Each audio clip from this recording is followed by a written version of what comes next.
All right, people, welcome back to another episode of Bad Dating Chronicles, where I get to talk to people. They tell me about their bad date, bad hookup, bad miscommunication in this world that we love to call the sus world of dating.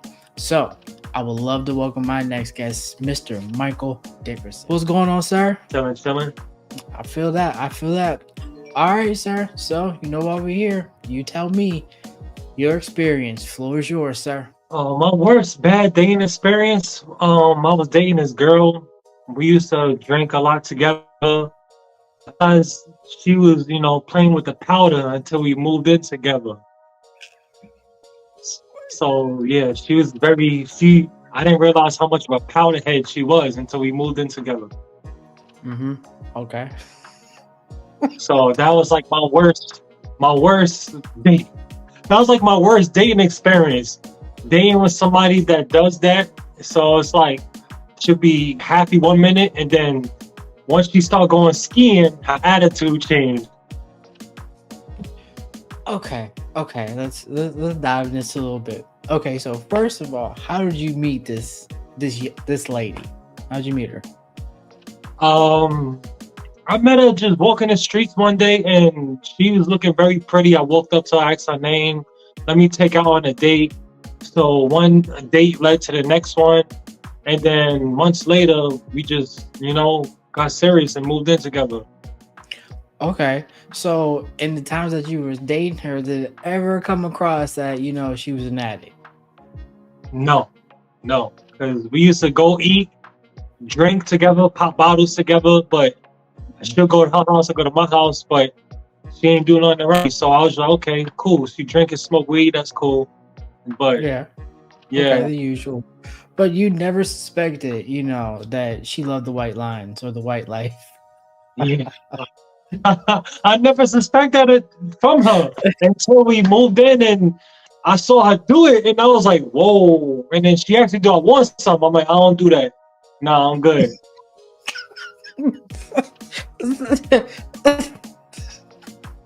Oh my god, this is not what I was expecting. Like, I just, oh my god, there's so much things to ask. Okay, first of all, look, man, I don't want to make this a race thing, but was she black? Yeah, she was Caribbean. So I don't want to make this a race thing. Yeah, I really don't, but it's like when you hear people like they doing coke, you mostly hear like, oh yeah, white people go skiing, not niggas. So it's one of those things like, you have to ask, but then you don't want to. So Yeah. Yeah. okay, so she liked to ski a lot. Now, like, was she doing a lot when y'all moved in together? At a week, she'll probably go skiing like 3 or 4 times a week. But I just be like, I'm gonna stay away from you when you do that shit. I don't want no parts of that. What did she do for a living? She was a cook. She was a cook and a bartender. Okay, But she told me it keeps her up, like gets her energy higher, keeps her up and stuff. I'm like, yeah, I'm good. see, I don't know because I don't do drugs and I don't ski either. I don't even mess with white women, so that's just go to show you like I try to stay away from it. But everything white. Yes, just almost. Wow. Wow. All right. So when did the conflict really start to rise where you told her, yeah, I ain't dealing with this no more, homegirl. Like I can't deal with you and I can't deal with your drug habit. It's got worse when she was high and she'll pull out weapons. She'll throw things at me. Like she'll throw TV remotes at me. She'll take my PlayStation remote, throw it at me. Throw glass jars of nacho cheese at me. Like we'll get in an argument while she's intoxicated and. That's, all right. So like did you ever like have to file like a report or get a restraining order or call the cops or anything like that? Yeah, I did. I had to call. Like I didn't call police, but the neighbors called police because the situation got worse, and she stabbed me with a butcher knife. What? Yo, you're dead crying over Cause like, here. okay, but Mike, it's like you don't hear these things every day because it's almost the opposite. You always hear like maybe the man beating up on the woman doing something, but never this is you hear like, oh yeah, this hoe didn't stab me. Yeah, yeah. Like, how bad was it? Like, did you have to get stitches or? Um, yeah, I had to get like 30 stitches in my back. Damn. Yeah, she was very, and it all started because she was drunk, and I took the liquor. I took the liquor from her while she was drunk. I said, "You don't need no more," and I took the liquor from her, and that Yeah, just, you can't. Yeah, bro, you can't cut off an alcoholic like that. You gotta wait till they go to sleep first. yeah, yeah. Wow. Okay. So as you go through that, like in that lesson, what did you learn from that? I learned from that lesson. I never drunk ever again. So I've been 3 years clean from drinking alcohol. From that lesson, I learned to know your limit when you're drinking. Absolutely. Absolutely. And if you're dealing with a partner, try to know her limit too. If she know she can't handle her liquor, don't drink with her. But here's one thing that I didn't ask. What made you decide to move in with her to begin with? Like, how long was y'all dating before you said, "Oh, okay, let's do this"? Like 6, 7 months. It was six, Okay, 7 months. so it was a little time. I was Yeah. thinking maybe y'all moved in like first like month or two together. So Nah, nah, that's dangerous. trust me, it was already dangerous from the start. Yeah, it was. It was red flags, and I just kept ignoring them. Like, like, bro, was the booty that good for you? Just nah, I ignore the can't red lie. flags. I can't lie. That Caribbean is different. That Caribbean cat is different. I don't know. I've never had Caribbean. I mean, I had jerk chicken, but never jerk vagina. So, Oh my god. bro, I'm just saying, like, we all do it. We all make some dumb decisions, especially as males when it comes Yeah. to women, but never to where our life is in jeopardy. So, Yes. I don't know where to go else from here. I really don't, because you literally almost lost your life. Wow, that's Yeah. Yeah. you like, do you have any more interaction with her, or you just went No, straight no, into I the just version? no blocked on social media, and I don't know wish yet, and yeah, just stay away from me. So when you become big in industry and you think she's like gonna hit you up like, "Hey babe, you want to come over one time so we can Mm-mm, continue?" I'm like, I'm good. I'm not rekindling nothing. So when you dealing with her, what has that taught you when it comes to dealing with other women besides the sober route? Um, just to get to know a woman more before I even move a step further with them. Just Mhm. just sit back and observe a woman, how she carry herself, what habits does she have, does she do anything? Just observe more. And my problem with her, I wasn't observant. I can't lie, I was just so busy on having sex. I didn't really see the red flags. So my lesson would be like just be more observant and just watch how female carry herself. It reminds me of a time that I had met this girl and I was like smitten with her. And so I was like, "Oh yeah, let's move in together." Little did I know, like, I knew she had a daughter. Knew that. Mhm, And that was the first time I dated a woman with kids. But mhm, what I did not know is she had a crazy baby daddy. And what I mean by crazy, like, they were living together in the house, like they were supposed to get married, but he was the type to where he was truly possessive. I mean, this nigga was crazy, crazy possessive to where he would let her go to work, but then he would go with her and then sit outside her whole work shift, oh like my her God, whole entire work shift oh with the my God. baby in the back. So it's like, it was almost the same as like, if you go to work, we all go to work together. Oh, that Yeah. is crazy. That's more like psychotic. This Like, nigga what if the was that baby's guy. hungry? What you gonna do in the back seat? Nah, he would bring food with her. Like he was that caring for their daughter. But I did not know this. Like she never told me just how bad. She was like, "Oh, I got a crazy baby daddy," but I didn't know it until like I actually met him, and he seemed cool. He was a cool guy, but then, people start showing little inklages of who they are. Like you say, you just pay attention to who they are. And I remember what we had even moved in together. We got an apartment. I remember that he was helping her move in her stuff into the apartment we were sharing, but he kept like looking me up and down like I was a problem, like I wasn't supposed to be here, like I'm the help. it was so messed up. Oh It was God, so messed up. that's Yeah. crazy. Mm-hmm.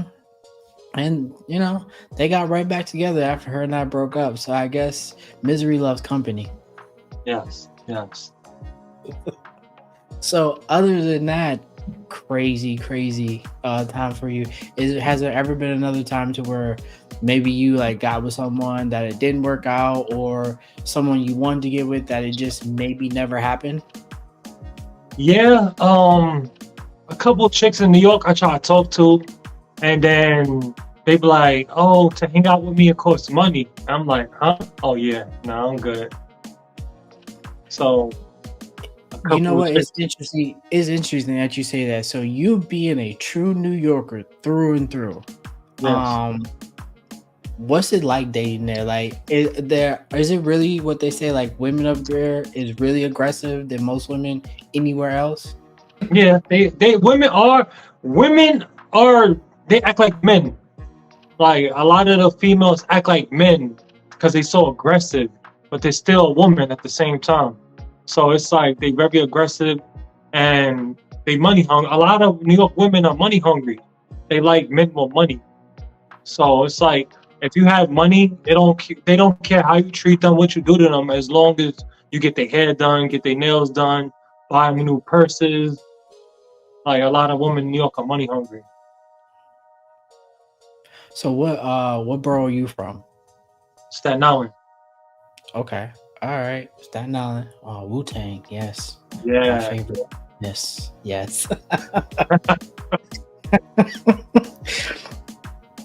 So, and so like you from New York, but you are in Atlanta now, right? Yes. Yes.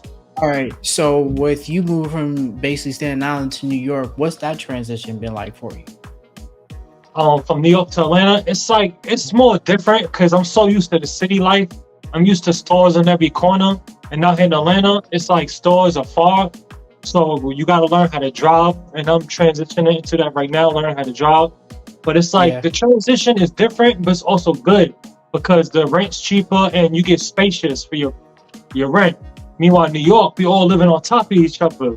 Out Mhm. here, your neighbors be down the street, so you can party, have fun, play music. You don't have to worry about no neighbors calling on you.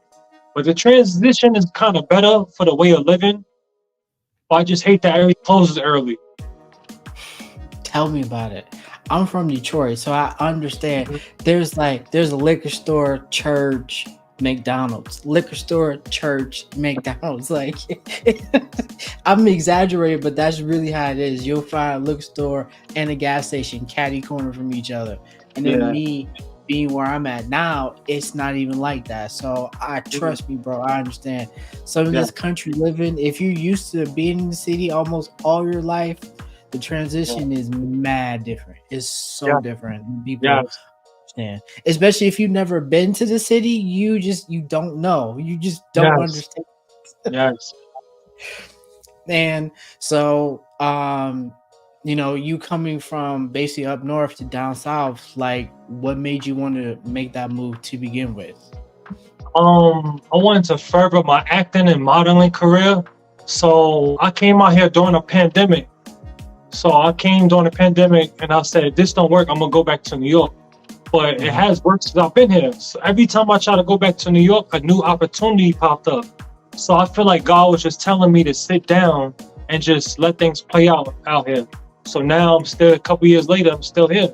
So Absolutely. it It's a worked out for the blessing. best. That's definitely a blessing. So now you being in Atlanta, what are the women like there and compared to New York women? The women, I like the women down here better because I can't lie. The women down here, they got their stuff together. Meanwhile, New York, they do, but at the same time, women in New York don't have their own place, their own shit. Hmm. Meanwhile, women down south are bosses, like own car, own house, own business. They bossed up. So it's like the difference is like it's more quality of women down south than New York. Yeah, just don't get lost because that woman might really be a man, bro. I'm just saying. I'm just Yo, saying. you crazy, yo. You know what? I might be crazy, but we all read almost the same stuff about what's going on in Atlanta, the mecca of the other community. Because I'm not going to disrespect anybody. You live your life how you want to, but then again, it also comes down to being open and honest about who you are and what you want. And it Yeah, almost seems like not a lot of people is willing to do that. So, yeah. This is the capital of that. So yeah, you gotta be careful. You come to Atlanta. This is the mhm. this is the capital. A lot of people has got caught up coming to Atlanta and yeah, thinking it's a female and it's really a dude. So yeah. Yeah, and you check that Adam's apple for sure. So.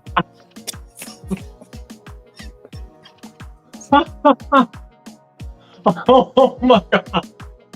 You yo, that's bugged out. For real, are you telling the truth though? You think I'm wilding, but I'm serious, Mike. You Like, serious? You telling the truth though? You yeah, got to. you really do. You got to be honest, and that's where this whole thing, cause Bad Dating Chronicles, because we've all had our stories, we've all had our experiences when it comes to dating. But why? Is because people get into these different types of situations to where they're not honest about what they Yes, want or what they're going for. Like if you yes, go out with a chick and you tell her, yeah, I'm doing this, I'm doing that, I'm trying to, maneuver to where I be better. That's telling you what's going on. But if this yeah, chick saying, "Oh yeah, I'm just going out with you," not telling you that she got a dude or dudes or kids or some type of situation, you be thinking, "Oh yeah, this girl can be bae," and then you find out 2 months later she shacked up with some other nigga. So yeah, yeah, it's not fair. It is yeah, really not fair. And then it makes it seem like the man is not doing their things when we are. We're trying to yes, put ourselves out there, and it sucks. It really yes, sucks. I'm so yes, glad I'm in a relationship. I'm comfortable and I'm happy where I'm at because my girl that I'm with, she's beautiful, head to toe, inside and out, and that's yes, all you can ask for. And some people out here, they just really, as the saying goes, perpetrating a fraud because there are a lot of yes. frauds out here. A lot, a lot. So, you stay safe, bro. Don't get caught up. Just go like this real quick before, you go kiss that neck. So, He said, "Go like this." I'm done. You gonna rub her neck while you kiss her? yeah, well, before you kiss her, just, a little something like this. So, oh, you got something right here. Make sure you feel it. Oh man, this interview is fucking amazing, y'all. Hey, I'm just being real and a little Facts. honest. But then also, it makes you think. Like, people say they want the moons and the stars, but how can you Yes, give someone the moons and the stars if you're not even willing to leave the earth? that is true. That is true. Got it. I mean, it's not that hard, really isn't. Yeah. So, I won't keep you long, man, but please go ahead and shout out, how they can reach you since you're a beautiful model and all that. I mean, don't get me wrong, I'm just saying you're a handsome man. You are. There's nothing wrong with telling another man he's handsome. So go ahead, drop your socials so they can reach you. Check me out on Instagram, Mike the Model, MikeThaModel 88, or hashtag Mike the Model, and all my stuff will pop up on platforms. Shout out to the bro Will for giving me opportunity to interview on his podcast. You make sure to go support him, go check him out, and hit him up. We out here from New York to Detroit. We making boss moves. Absolutely. Yo, man, it was a pleasure. Thanks for coming on and telling me your wild story Yes. about your skiing Jamaican cat. So I appreciate it.